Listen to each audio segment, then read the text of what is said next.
Good morning dear students. Third year में हम endocrine glands पढ़ रहे थे और उसमें हमने हाइपोथैलेमस और पिट्यूटरी ग्लैंड्स यानी पीयूष ग्रंथि को कंप्लीट कर लिया था। और आज हम पढ़ेंगे थायराइड ग्लैंड को। तो फर्स्ट थायराइड ग्लैंड की स्थिति देखते हैं, लोकेशन कि ये कहाँ पर स्थित होता है। तो थायराइड ग्रंथि जो होती है वो गले में स्थित होती है, यानी कि थ्रोट वाले पोर्शन में। और गले में ये जो श्वास नली दिख रही है ट्रेकिया, इस ट्रेकिया के अधर भाग पर, ठीक है, अधर और पार्श्व भाग पर स्थित होती है इस तरीके से थायराइड ग्रंथि ये। और एच आकार की होती है, जैसे कि आपको दिख रहा होगा इस तरीके से एच आकार की होती है। और यानी कि दो पालियाँ होती है और बीच में एक स्थेमस नामक संयोजी द्वारा आपस में जुड़ी हुई रहती है। ठीक है, तो ये हो गई थायराइड ग्रंथि की स्थिति।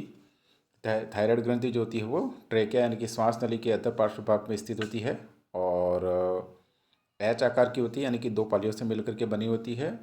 और इसके बाद में ये दोनों पालियाँ जो होती है वो एक सेतु यानी कि स्थेमस के द्वारा आपस में जुड़ी हुई रहती है। इंपॉर्टेंट बात यह है कि थायराइड ग्रंथि जो होती है वो सबसे बड़ी अंतःस्रावी ग्रंथि है। मानव शरीर में जितनी भी अंतःस्रावी ग्रंथियाँ हैं उनमें आकार में सबसे बड़ी एंडोक्राइन ग्लैंड जो होती है वो थायराइड ग्रंथि होती है। ये लगभग 5 सेंटीमीटर लंबी होती है और 3 सेंटीमीटर चौड़ी होती है। और इसका वजन जो होता है वो लगभग 25 ग्राम होता है। और पुरुषों की तुलना में स्त्रियों में तुलनात्मक रूप से थोड़ी बड़ी होती है और उम्र के साथ लगभग वृद्धावस्था में ये आकार में छोटी हो जाती है। ठीक है, इसके बाद इसकी संरचना देखें तो थायराइड ग्रंथि के अंदर कई सारे ऐसे छोटे छोटे पुटक बने हुए रहते हैं। ठीक है ना, ऐसे। और इन पुटक के बीच में गैप रहता है इस तरीके से, ये ऐसे पुटक है और इस पुटक के बीच में गैप, जैसे ये पुटक ये है, ये पुटक है और इनके बीच में इस तरीके से स्ट्रोमा के रूप में कुछ तंतु होते हैं, संयोजी उत्तक होते हैं। तो थायराइड ग्रंथि की संरचना में छोटी छोटी गोलाकार पुटक होते हैं, जैसे कि ये गोलाकार पुटक आपको दिख रहे होंगे। और इन गोलाकार पुटकों के अंदर लिक्विड भरा रहता है, पीला जेली सदृश कोलाइडी पदार्थ, पीला जेली सदृश कोलाइडी पदार्थ भरा रहता है। और ये जो पीला जेली सदृश कोलाइडी पदार्थ होता है वो आयोडीन युक्त होता है। ठीक है ना, और क्या है ये, ग्लाइकोप्रोटीन होता है, आयोडीन युक्त ग्लाइकोप्रोटीन। तो इस आयोडीन युक्त ग्लाइकोप्रोटीन को बोलते हैं आयोडोथायरोग्लोबिन, आयोडोथायरोग्लोबिन बोलते हैं। ओके, और ये जो पुटक हैं, इन पुटक की जो दीवार होती है वो घनाकार ग्रंथिल कोशिकाओं की बनी हुई रहती है। और पुटकों के बीच में, जैसे ये एक पुटक है और एक पुटक ये है, इनके बीच में इस तरीके से संयोजी उत्तक पाए जाते हैं जिसमें स्ट्रोमा पाया जाता है। और इस वाले भाग में विशेष प्रकार की कोशिका होती है और इन कोशिकाओं को बोलते हैं पैरापुटिक की कोशिका या सी कोशिकाएं। ठीक है, तो इस तरीके से थायराइड ग्रंथि की संरचना में ऐसे छोटे छोटे पुटक होंगे। ओके, और इन पुटकों के अंदर क्या भरा रहेगा, ग्लाइकोप्रोटीन युक्त, मतलब आयोडीन युक्त ग्लाइकोप्रोटीन, जिसे आयोडोथायरोग्लोबिन बोलते हैं। और ये जो पुटक है इनकी दीवार कैसी है, घनाकार ग्रंथिल कोशिकाओं की बनी हुई है और बीच में ऐसे संयोजी उत्तक हैं पुटकों के। और यहाँ पर एक विशेष प्रकार की कोशिका पाई जाती है जिन्हें क्या कहते हैं, पैरापुटिक की कोशिकाएं या सी कोशिकाएं। ठीक है, अब हम आते हैं, ये तो हो गई थायराइड ग्रंथि की संरचना की बात। अब हम आते हैं थायराइड ग्रंथि के फंक्शन या इसके द्वारा स्रावित होने वाले हार्मोन। तो थायराइड ग्रंथि से मेनली दो हार्मोन स्रावित होते हैं, एक थायराइड हार्मोन, ठीक है, और दूसरा होता है आपका कैल्सिटोनिन। ये दो हार्मोन स्रावित होते हैं, थायराइड हार्मोन और कैल्सिटोनिन। और ये जो थायराइड हार्मोन होता है उसके फिर दो फॉर्म होती हैं, एक टेट्रा आयोडोथायरोनिन यानी कि T4 हार्मोन और एक T3, ऐसे दो फॉर्म होते हैं। ठीक है ना, टेट्रा आयोडोथायरोनिन ये T4 या थायरोक्सिन हो गया और एक अगला होगा T3। ठीक है, तो चलिए, दो प्रकार की, मतलब देखो दो प्रकार के हार्मोन हो गए। पहला हार्मोन कौन सा हो गया, थायराइड हार्मोन, थायराइड हार्मोन, और दूसरा कौन सा हो गया, कैल्सिटोनिन। थायराइड हार्मोन के फिर दो प्रकार हो गए, एक T4 और दूसरा T3। ठीक है, T4 जो होता है जिसे टेट्रा आयोडोथायरोनिन बोलते हैं और T3 मतलब ट्राई आयोडोथायरोनिन। अब इन दोनों में अंतर यह है कि ये जो T4 होता है इसकी मात्रा ज़्यादा होती है, लगभग ये 65 से 90% जो थायराइड हार्मोन होता है उसमें T4 होता है। 64 से 90% कौन सा हार्मोन होता है थायराइड हार्मोन में, T4, और T3 जो होता है वो कम होता है, लगभग 10 से 15%। ठीक है। इसके बाद में दोनों हार्मोन जो होते हैं वो आयोडीन और टायरोसिन अमीनो अम्ल से बने होते हैं, T4 हो या T3, क्योंकि दोनों थायराइड हार्मोन है। तो ये दोनों किससे बने होते हैं? आयोडीन और टायरोसिन अमीनो अम्ल से। ठीक है। एक्टिविटी की दृष्टि से देखें तो ये जो होता है T3 वो T4 से ज़्यादा एक्टिव होता है। T3 जो होता है वो T4 से ज़्यादा एक्टिव होता है। ओके। इसके बाद में ये दोनों हार्मोन, यानी कि कॉमनली इनको थायराइड हार्मोन बोलते हैं, तो ये दोनों हार्मोन जो होते हैं वो पीयूष ग्रंथि की अग्रपाली से एक हार्मोन निकलता है जिसका नाम है TSH, थायरोट्रोपिन, यानी कि थायराइड स्टिमुलेटिंग हार्मोन। मतलब इस हार्मोन के प्रेरण से ये दोनों हार्मोन स्रावित होते हैं। और TSH का कंट्रोल कहाँ से होता है? हाइपोथैलेमस के द्वारा, TSH-RH के द्वारा। ठीक है ना, thyroid stimulating hormone releasing hormone के द्वारा, जिसको हमने पढ़ रखा है।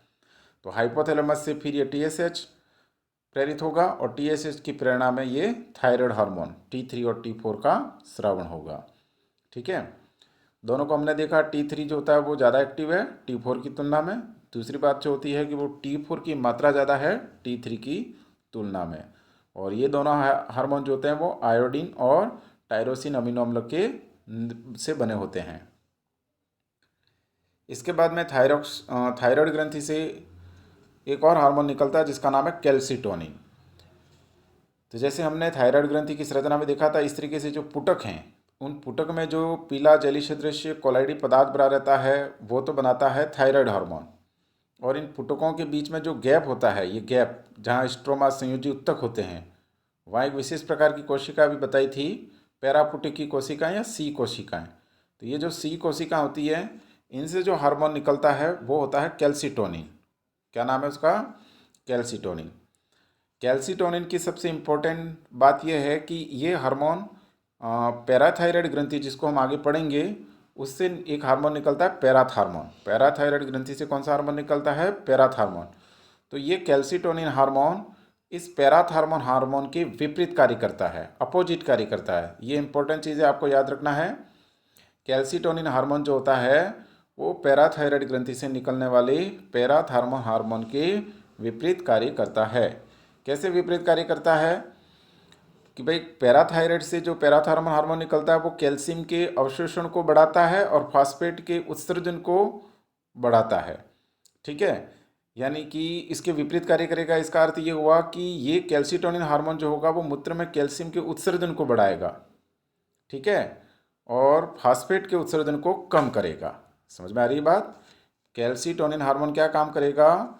मूत्र में कैल्शियम के उत्सर्जन को बढ़ाता है और फास्फेट के उत्सर्जन को कम करता है।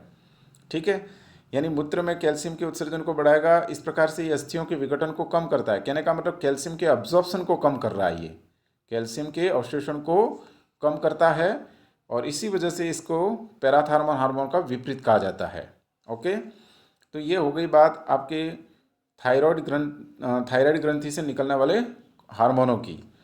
अब ये जो थायराइड ग्रंथि से हार्मोन निकलते हैं उसमें से स्पेशली थायरॉक्सिन हार्मोन, कौन सा हार्मोन? थायरॉक्सिन हार्मोन, उसका क्या कार्य है इसको पढ़ते हैं। कैल्सिटोनिन की बात कंप्लीट होती है। अब सारा का सारा हम जो आगे पढ़ रहे हैं वो थायरॉक्सिन के बारे में पढ़ रहे हैं। तो थायरॉक्सिन हार्मोन के फंक्शन देखिए। तो ये सारे फंक्शन थायरॉक्सिन हार्मोन के हैं, इतने सब एक साथ आपको याद नहीं रहे, लेकिन आपको शॉर्ट में इसका जो कंसेप्ट है वो याद रखना है कि थायरॉक्सिन हार्मोन का मुख्य कार्य होता है बेसिक मेटाबॉलिज्म रेट जो होती है उसको बढ़ाने का काम करता है ये। ठीक है। बेसिक मेटाबॉलिज्म रेट को बढ़ाता है। इतना अगर आपको याद रह जाए तो इससे आप बातें आगे की निकाल सकते हैं कि भाई ये उपापचय दर को बढ़ाएगा। तो इसका सिंपल सा अर्थ है कि ये भोजन के ऑक्सीकरण को बढ़ाएगा, ऊर्जा के उत्पादन को बढ़ाएगा, और प्रोटीन के संश्लेषण को बढ़ाएगा, ग्लूकोनियोजेनेसिस की प्रक्रिया उसको बढ़ाएगा। ठीक है। ऑक्सीजन की खपत को बढ़ाएगा, इन सब बातों को बढ़ाएगा ये BMR बढ़ने का मतलब ये सारी बातें जो मैंने अभी बताई कि भाई ऑक्सीकरण, भोजन का ऑक्सीकरण बढ़ेगा, ऑक्सीजन की खपत बढ़ेगी, है ना, ग्लूकोनियोजेनेसिस बढ़ेगा, तो ऊर्जा बढ़ेगी, और कुल मिलाकर के ऐसा सब कुछ होने से शरीर में वृद्धि होगी, है ना, शरीर की वृद्धि और विकास के बढ़ाएगा ये। समझ में आ रही बात? तो ये सारी बातें इससे जुड़ी हुई है। तो इस तरीके से हम इतना सा याद रख लें कि ये बेसिक मेटाबॉलिज्म रेट को बढ़ाता है, अर्थात ये सारी प्रक्रियाओं को बढ़ाएगा, शरीर की वृद्धि और विकास को बढ़ाएगा। इसीलिए इस हार्मोन को हम जीवन की रफ्तार, टेम्पो ऑफ लाइफ बोलते हैं। जीवन की रफ्तार बोलते हैं, टेम्पो ऑफ लाइफ। याद रखना है आपको कि कौन से हार्मोन को जीवन की रफ्तार या टेम्पो ऑफ लाइफ कहते हैं? थायरॉक्सिन हार्मोन को। क्यों? क्योंकि ये बीएमआर को बढ़ाता है। बीएमआर का बढ़ने का मतलब होता है हृदय स्पंदन की दर का भी बढ़ना होता है, शरीर के टेम्परेचर का भी बढ़ना, तंत्रिका तंत्र की एक्टिविटी का बढ़ना। This all are included in BMR. Okay, now ये बीएमआर वाली बात कंप्लीट होने के बाद ये हार्मोन जो होता है मेढक के जो टेडपोल लार्वा का मेटामॉर्फोसिस होता है, कायांतरण। मेढक के टेडपोल के मेटामॉर्फोसिस, टेडपोल मतलब लार्वा होता है मेढक का ये, तो उसके मेटामॉर्फोसिस में भी ये हार्मोन बहुत ज़रूरी होता है। ये भी कई बार आ चुका है कि निम्न में से कौन सा हार्मोन मेढक के टेडपोल लार्वा के मेटामॉर्फोसिस में भूमिका निभाता है? तो कौन सा हार्मोन? थायरॉक्सिन।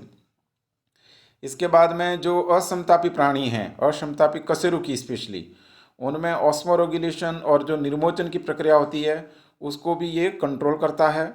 इसके बाद में हमारे शरीर में जो न्यूरोट्रांसमीटर क्या होते हैं, जैसे एड्रेनलिन, नोर एड्रेनलिन वगैरह, उनकी क्रियाविधि को भी ये हार्मोन बढ़ाता है। न्यूरोट्रांसमीटर है ना, एड्रेनलिन, नोर एड्रेनलिन की एक्टिविटी को भी बढ़ाता है। तो ये हो गई थायरॉक्सिन हार्मोन की फंक्शन। फर्स्ट बीएमआर वाला, सेकंड आपके ये हो जाएगा कायांतरण में सहायक होता है। इसके बाद में ये आपके प्राशरण, नियमन, निर्मोचन में, और न्यूरोट्रांसमीटर जो होते हैं इनकी क्रियाविधि को बढ़ाता है। तो अब अगला पॉइंट है, थायराइड हार्मोन से ज़्यादा या कम होने से कौन कौन से विकार उत्पन्न होते हैं। यानी कि किसी व्यक्ति में थायराइड हार्मोन की मात्रा कम हो जाए तो क्या दिक्कतें उत्पन्न होगी, थायराइड हार्मोन की मात्रा ज़्यादा हो जाए तो क्या दिक्कतें उत्पन्न होगी। थायराइड के कम होने का को कहते हैं हाइपोथायरॉयडिज्म, हाइपोथायरॉयड, और ज़्यादा होने को बोलते हैं हाइपरथायरॉयड।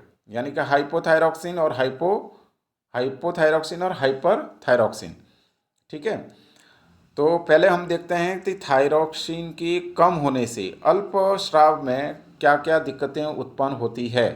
कम होने से क्या क्या दिक्कतें उत्पन्न होगी, तो इसको एक जनरल कंसेप्ट के रूप में बताता हूँ, फिर यहाँ मैं जो बातें लिखी हुई बताऊँगा कि थायरॉक्सिन हार्मोन जो होता है, अभी हमने फंक्शन पढ़ा था इसका, कि ये बेसिक मेटाबॉलिज्म रेट को बढ़ाता है। इसका सिंपल सा अर्थ ये हुआ कि अगर ये हार्मोन कम हो जाए तो बेसिक मेटाबॉलिज्म रेट कम हो जाएगी, और अगर ये हार्मोन ज़्यादा हो जाए तो बेसिक मेटाबॉलिज्म रेट ज़्यादा हो जाएगी। क्लियर है? जैसे कम होने का मतलब हुआ कि अगर किसी व्यक्ति में थायराइड कम है, यानी हाइपोथायरॉक्सिन की कंडीशन है, तो ऐसी स्थिति में उसमें बेसिक मेटाबॉलिज्म रेट कम होगी। कहने का मतलब उस व्यक्ति में भोजन का पाचन इतना बढ़िया नहीं होगा, इसके बाद भोजन का स्वांगीकरण भी अच्छा नहीं होगा, ब्लड प्रेशर भी कम, तुलनात्मक रूप से कम रह सकता है, और वो व्यक्ति जो होगा एक तरीके से कम एक्टिव होगा, आलसी प्रकृति का होगा, थोड़ा शरीर थुलथुला होगा, मोटा होगा। ये ऊपर ऊपर की सुपरफिशियल बातें बता रहा हूँ कि आप कैसे पहचान सकते हैं कि किसी व्यक्ति में थायराइड कम है या अधिक है। वैसे तो टेस्ट से, लेकिन विदाउट टेस्ट भी हम देख सकते हैं कि अगर कोई व्यक्ति कम एक्टिव है, एकदम थुलथुला सा है, हृदय स्पंदन दर भी कम है, इसकी ब्लड प्रेशर भी कम रहता है कंपेरेटिवली, और सक्रियता भी काफ़ी कम रहती है, आलसी प्रकृति का होता है, भूख भी कम लगती है, और भोजन कम खाता है फिर भी वो मोटा दिखता है। ऐसी सारी कंडीशन अगर आपको बाहर से दिखाई दे रही है, दैट मीन उसमें थायराइड की कमी है। और अगर इसका उल्टा सोचें, उल्टा कहने का मतलब अगर कोई व्यक्ति रोटी ज़्यादा खा रहा है, भोजन ज़्यादा ले रहा है, फिर भी उसका शरीर दुबला पतला है ना, आंखें फुली हुई है, आक्रामक स्वभाव है, अति सक्रियता दिखाता है, तुलनात्मक रूप से बीपी ज़्यादा रहती है, एक्टिविटी मतलब सक्रियता बहुत ज़्यादा दिखाता है ना, तो ऐसी कंडीशन में हम मान सकते हैं कि उसमें थायराइड ज़्यादा हो सकता है। कन्फर्म नहीं है, लेकिन ये मतलब सुपरफिशियली मैं आपको सिम्टम्स बता रहा हूँ। तो अब हम इसको विशिष्ट रूप में देखते हैं कि थायरॉक्सिन की कमी से क्या क्या दिक्कतें आती है। तो देखो, थायरॉक्सिन की कमी अगर बचपन में हो जाए, यानी कि आपके शरीर की पूरी वृद्धि होने से पहले हो जाए, तो उस समय जो दिक्कत आएगी उस विकार को बोलते हैं क्रेटिनिज्म, यानी अवटु वामनता या जड़ मानवता। ठीक है, ये क्रेटिनिज्म कहलाता है। और ये विकार कब उत्पन्न होगा? जब बचपन में यानी कि शरीर की पूरी वृद्धि होने से पहले ही थायरॉक्सिन हार्मोन की कमी हो जाए तो ये विकार उत्पन्न होता है। ठीक है, इस विकार में क्या होता है कि व्यक्ति की बीएमआर जो होगी, अभी मैंने बताया थायरॉक्सिन का फंक्शन तो बीएमआर को बढ़ाना है, तो बीएमआर कम हो जाएगी, बेसिक मेटाबॉलिज्म रेट कम हो जाएगी। तो इस वजह से क्या होगा, उसके शारीरिक और मानसिक विकास अवरुद्ध हो जाएगा, है ना, मंद हो जाएगा। कहने का मतलब हाथ पांव बेडोल हो जाएंगे, बच्चा बौना रह जाएगा, उसकी पूरी ग्रोथ नहीं हो पाएगी, छोटा रह जाएगा, बौना रह जाएगा, है ना। इसके बाद में रिप्रोडक्टिव ऑर्गन होते हैं, उनका भी प्रॉपर डेवलपमेंट नहीं हो पाएगा, विकास नहीं हो पाएगा, है ना। इस तरीके से फर्टिलिटी भी कम हो जाएगी। तो ऐसे बच्चे जो होते हैं इनको हम क्रेटिन्स बोलते हैं, और ये जो विकार होता है उसको क्रेटिनिज्म बोलते हैं। कुल मिलाकर के ये विकार कब उत्पन्न होता है? जब थायरॉक्सिन हार्मोन की मात्रा बाल्यावस्था में यानी कि बचपन में कम हो जाए तो ये क्रेटिनिज्म की स्थिति उत्पन्न होती है। इसके बाद में अगर व्यक्ति वयस्क अवस्था में आ जाता है ना, वयस्क अवस्था में आने के बाद अगर उसमें थायराइड हार्मोन की कमी हो जाए तो क्या होगा? तो इस विकार को बोलेंगे मिक्सीडीमा, है ना, अवटु अल्पक्रियता, मिक्सीडीमा, इसके गर्ल्स डिजीज भी बोलते हैं। ये कब उत्पन्न होगी? जब थायरॉक्सिन हार्मोन की मात्रा वयस्क अवस्था में, प्रौढ़ अवस्था में कम हो जाए तो ये कंडीशन या विकार उत्पन्न होगा। ठीक है, अब यहाँ व्यक्ति का शरीर का जो विकास होना था वो तो हो चुका है क्योंकि वो वयस्क हो चुका है। अब जो भी होगा तो फिर वही वाली बात, थायरॉक्सिन हार्मोन कम हो रहा है, इसका मतलब वही वाली बात, बीएमआर कम हो जाएगी। बीएमआर कम होने का मतलब उसमें सक्रियता कम हो जाएगी, है ना, ऑक्सीजन खपत कम हो जाएगी। मतलब इसके बाद में इसके अंदर हृदय की जो ब्लड प्रेशर वगैरह वो कम हो जाएगा, है ना, एक्टिविटी काफ़ी कुछ कम हो जाएगी। इसके साथ साथ त्वचा का मोटा होना है, बालों का झड़ना है, स्मरण शक्ति कम होना है, त्वचा का पीली पड़ना है, ऐसे कई सारे छोटे मोटे और विकार उत्पन्न हो जाएंगे। व्यक्ति काफ़ी निष्क्रिय प्रकृति का हो जाएगा, शरीर एकदम थुलथुला सा और हो जाएगा, है ना। और भोजन भी जो होगा उसकी भूख लगने की प्रक्रिया वो भी एक तरीके से इसमें कम हो जाती है। ठीक है, तो ये हो गई मिक्सिडीमा की बात। और मिक्सिडीमा में क्या करेंगे, वही अगर आप उसको ऊपर से थायरॉक्सिन हार्मोन दोगे तो थायरॉक्सिन हार्मोन की मात्रा जो उसके शरीर में कम हो रखी थी वो पूरी हो जाएगी, तो दिक्कत मिट सकती है या कम हो सकती है। ठीक है, अगला है थायरॉक्सिन हार्मोन से संबंधित विकार। अगला विकार है गलगंड, जिसे गेंगा रोग या गोइटर बोलते हैं। तो एक्चुअल में क्या होता है कि हम जानते हैं कि ये जो थायराइड हार्मोन होता है, थायरॉक्सिन हार्मोन, वो आयोडीन से बना हुआ होता है। तो अगर किसी क्षेत्र के लोग जहाँ के पानी में आयोडीन की कमी हो तो आयोडीन की कमी की वजह से फिर थायरॉक्सिन का निर्माण नहीं हो पाएगा। तो ऐसी स्थिति में जो रोग उत्पन्न होता है यानी कि आयोडीन की कमी से जो दिक्कत उत्पन्न होती है उसे गोइटर, गलगंड या गेंगा बोलते हैं। आयोडीन की कमी से क्या होगा, वो थायरॉक्सिन का निर्माण नहीं हो पाएगा। तो आयोडीन को ज़्यादा से ज़्यादा प्राप्त करने के लिए ऐसी स्थिति में गले में जो हमारी थायराइड ग्रंथि होती है वो फूल जाती है, और गर्दन भी एक तरीके से फूली फूली सी लगती है, मतलब थ्रॉट जो होता है वो फूला फूला सा दिखता है। क्यों? क्योंकि थायराइड ग्रंथि फूल जाती है। क्यों फूल जाती है? आयोडीन की कमी की वजह से। कि आयोडीन कम है इसलिए वो ज़्यादा एब्जॉर्व करे, इसलिए थायराइड ग्रंथि आकार में बड़ी हो जाती है। ठीक है, तो ये जो गलगंड या गेंगा रोग या गोइटर जो होता है वो जनरली वहाँ होता है, मतलब कहाँ, जहाँ आयोडीन की पानी में कमी हो, पानी में आयोडीन की कमी। और ऐसा पहाड़ी क्षेत्र में ज़्यादा होता है, पहाड़ी क्षेत्र में रहने वाले लोगों में, क्योंकि वहाँ का जो पानी होगा वो उसमें आयोडीन की कमी होती है। इस वजह से वहाँ यानी कि पहाड़ी क्षेत्र के लोगों में गलगंड या गोइटर की कंडीशन ज़्यादा देखने को मिलती है। इसके बाद में नेक्स्ट डिजीज़ है थायरॉक्सिन से रिलेटेड, वो है होशिमाटा डिजीज़। होशिमोटो जो डिजीज़ होती है, होशिमोटो डिजीज़, ये भी थायराइड ग्रंथि से जो थायरॉक्सिन हार्मोन निकलता है उसकी हाइपोसिक्रेशन या अल्पस्राव की वजह से उत्पन्न होता है। तो एक्चुअल में ये जो डिजीज़ है, होशिमाटा डिजीज़ जो होती है वो एक ऑटोइम्यून डिजीज़ है, स्व प्रतिरक्षा रोग है। इसमें क्या होता है कि जब किसी व्यक्ति को थायरॉक्सिन की कमी हो जाए तो थायरॉक्सिन की कमी होने पर डॉक्टर उसको मेडिसिन देगा, और वो जो मेडिसिन होगी वो एंटीजन की तरह काम करेगी, और उस मेडिसिन का एंटीजन की तरह काम करने की वजह से उसके विरुद्ध एंटीबॉडी बन जाएंगे, और ये एंटीबॉडी जो होगी थायराइड ग्रंथि को ही नष्ट कर देगी। इस तरीके से स्थिति और ज़्यादा खराब हो जाएगी, और इसे बोलते हैं इसलिए इस रोग को क्या बोलेंगे, थायराइड की आत्महत्या, सुसाइड ऑफ द थायराइड। बात समझ में आ रही कि नहीं आ रही है? इसमें क्या होता है होशिमाटा डिजीज़ में कि पहले तो भाई इसमें थायराइड ग्रंथि से जो थायरॉक्सिन हार्मोन निकलता है वो कम है। हाँ, ये हार्मोन कम होने की वजह से उसे डॉक्टर मेडिसिन देगा, औषधि देगा। वो मेडिसिन एंटीजन की तरह काम करेगी, इस वजह से क्या होगा, बॉडी में एंटीबॉडी बनेगी और ये एंटीबॉडी थायराइड ग्रंथि जो कुछ भी थी उसको भी नष्ट कर देगी ये एंटीबॉडी। तो और इस तरीके से पूरी थायराइड ग्रंथि नष्ट हो जाएगी। इसलिए इसको हम थायराइड की आत्महत्या वाली डिजीज़ बोलते हैं और ये एक ऑटो इम्यून डिजीज़ है। क्लियर हो गई बात? तो ये हो गई हॉशिमोटो डिजीज़। ठीक है, अब हम बात करते हैं थायराइड के। अभी तक जो हमने पॉइंट पढ़े हैं आपने कि भाई क्रेटिनिज्म, मिक्सिडीमा, आपका गोइटर और या भी हॉशिमोटो डिजीज़, ये सारी डिजीज़ जो थी वो थायराइड के कम स्राव से, अल्प स्राव से उत्पन्न होने वाली विकार थे। ठीक है, हाइपोथायराइड से रिलेटेड डिसऑर्डर थे। अब हम पढ़ रहे हैं कि थायरॉक्सिन की अधिकता से क्या दिक्कत आती है। हाइपर थायरॉक्सिन की कंडीशन हो तो क्या दिक्कत आएगी।